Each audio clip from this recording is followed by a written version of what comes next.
All right, folks, Republicans on Capitol Hill did not get the required votes in the Budget Committee to move forward with their big, beautiful bill.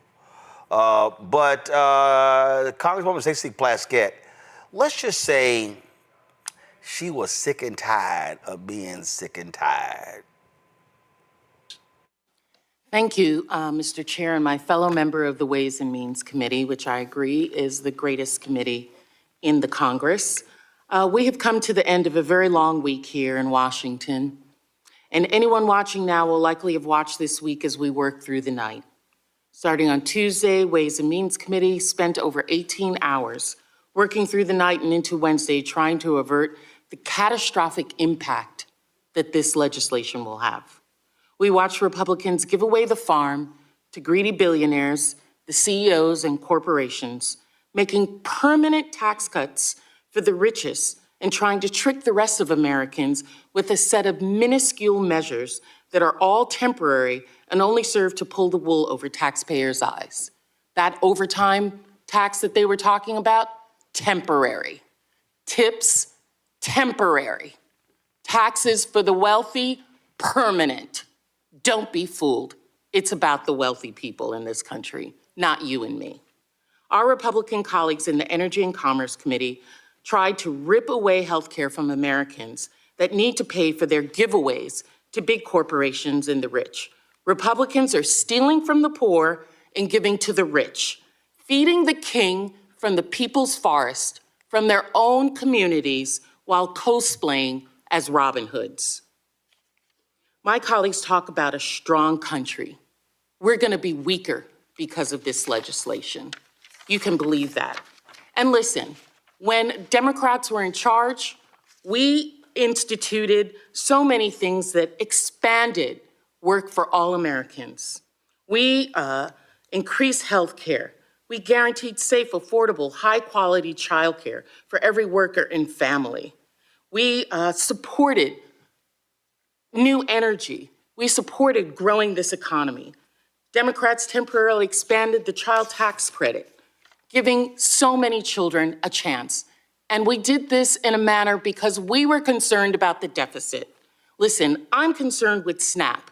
I'm concerned with Medicaid, Pell Grants, energy manufacturing. Those are important to me. That represents trillions of dollars that they have cut. But if they're really interested in being fiscally responsible, then don't give such big cuts to the rich. Actually try and balance a budget. Actually try and bring down the deficit. If you want to take away all of those things from the neediest, take away some shit from the rich as well. But you don't want to do that. You want to give them more off of the backs of American people. You're going to cut SNAP by $300 billion. Medicaid, healthcare for the poorest, $700 billion. You won't even give a cut to individuals making over $1 billion, which would have taken away $1 trillion that we could put back into other things. This is about the wealthy. This is not about the American people. I yield back. Well, now, Morgan. Signs of life in the U.S. Congress Democratic Caucus. I ain't got no problem with her cussing. Go right ahead. No, I mean, I think the times demand it. I mean, this reconciliation bill is ridiculous.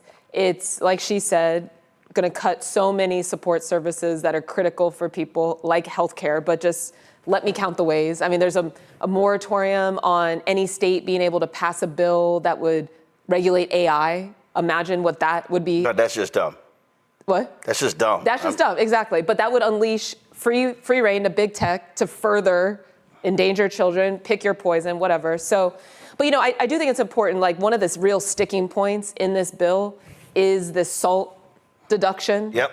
And so, you know, we have the moral arguments that we love to make, but ultimately this thing is coming down to a very, not even rich person. I mean, it's definitely an upper middle class to rich issue, but it brings in a lot of different types of people that don't want to have to do. Well, the problem Republicans are facing is that there are a lot of Republicans who come from blue states, and numbers don't lie.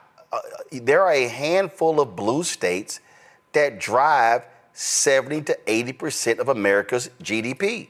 Right, right. And so those Republicans are like, I got constituents who are high, who have, homes that are 500,000 on up.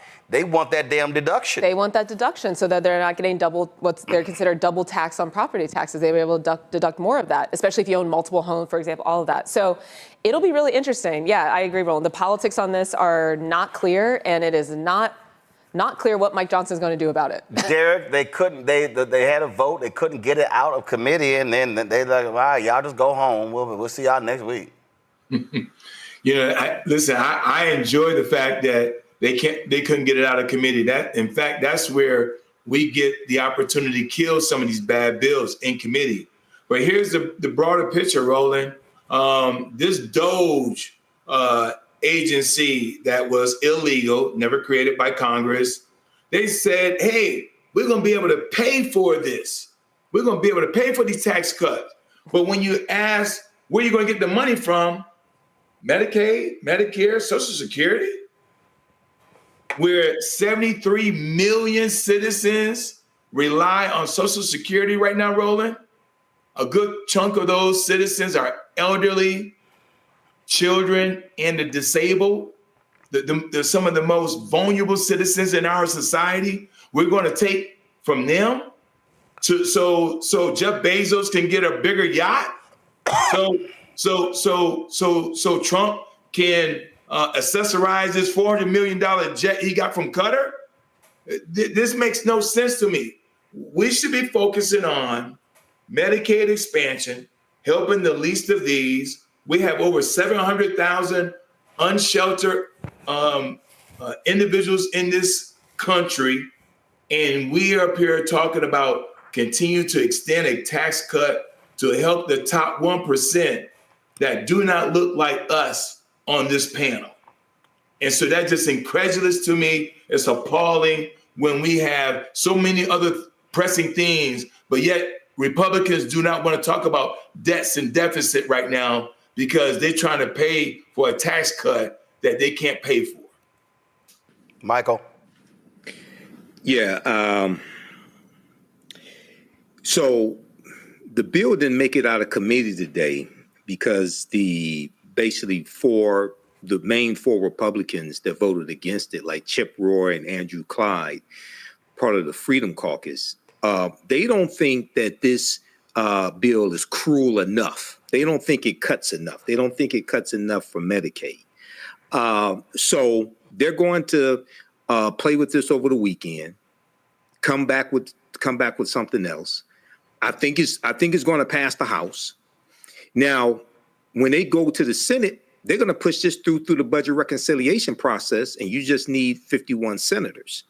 So and if it's a tie, junior varsity Vance will be the tie-breaking vote. So there's going to have to be pressure put on some vulnerable Republican senators to block this if it passes the House and when it gets to the Senate.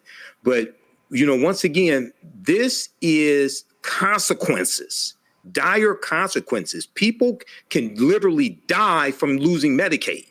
Okay, these are the dire consequences of elections. And I know we keep talking about don't blame me, I voted for the black woman, but a lot of these Republicans, their own white Republicans who voted for them, poor Republicans who voted for them, right, are going to be hurt by this. Hello, I'm Isaac Hayes III, founder and CEO of Fanbase. Listen to what I'm about to tell you. The window to invest in Fanbase is closing. We've raised over $10.6 million of our $17 million goal. That means there's room for less than 6,370 people to invest in Fanbase for the average amount. The minimum to invest in Fanbase right now is $399. That makes you an owner in Fanbase today. Go to startengine.com/fanbase to invest. Why? Because current social apps have taken advantage of users for far too long, with content suppression, shadow banning, harmful racist content, and no real tools for monetization and equity. Fanbase has over 1.4 million users and counting, allowing anyone to reach all their following and monetize their content from day one. Social media is the new TV, and whoever owns the apps that distribute that content have the opportunity to own potential billion-dollar companies. While big platforms with uncertain futures are failing to serve their users, Fanbase is stepping up to fill the gap. Don't wait until it's too late. Invest now, invest for yourself and your future. Go to startengine.com/fanbase and own the next generation of social media.